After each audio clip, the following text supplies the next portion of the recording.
It's an infinitely beautiful pan-psychedelic garden in which there is no time or matter or thought. Within this garden, the high priestess awakens in her most divine primal splendor. She gazes upon the unseeable and non-existent garden and opens her third eye. As her third eye opens, the universe blossoms in an enormous explosion lasting many billions of years. At sunset, a man of occasional metaphysico-poetic impulses observes the environment and says, "Look at the sky. There are many banks of smooth clouds tinted a pure and glowing pink hue. It is exquisitely beautiful, and we must observe it in silence." However, my thoughts become entwined in the poetic agonies of my evanescent interpersonal relationships. When I look again at the sky, the clouds have turned gray, and the exquisite tableau I was observing has disappeared for all cosmic eternity. Truly, this Zen-like moment is possessed of maximum heaviosity.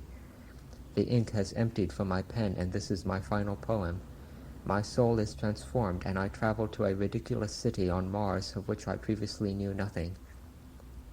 And he does this.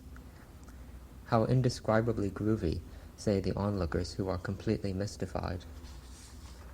A hand reaches down to the planet and scoops up a handful of glittering oneric splendor. The hand holds millions of particles of the splendor, and it scatters them upon a meadow of billions of years so that one particle falls upon every millennium. On the Earth, there is a group of people experiencing difficulties in their perceptions of reality, in their interpersonal relationships, in their reception of life-sustaining oneromagnetic energies. There is one among them who is mysterious and possesses latent shamanistic characteristics, named Sergei Bondarchuk.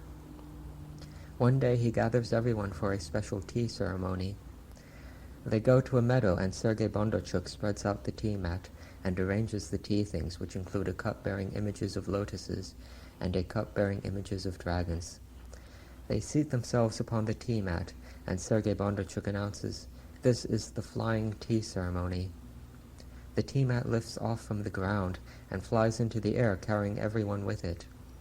Although they are surprised, they proceed with the consumption of tea while flying. Eventually they return to the ground and continue their lives, which are filled with hideous existential agony and tedium. Some months later, Sergei Bondarchuk reassembles them in the meadow upon the tea mat. He announces, "This is the interplanetary tea ceremony." The tea mat blasts off and flies at extreme velocities, and everyone is very startled. Eventually they are flying through space while drinking tea. They land on the outskirts of a monumental constructivist city on Mars, and Sergei Bondarchuk announces, "This is our destination." They are greeted by the high priestess and various other priests and priestesses. The high priestess says, "Among the tea things there is a lotus cup and a dragon cup.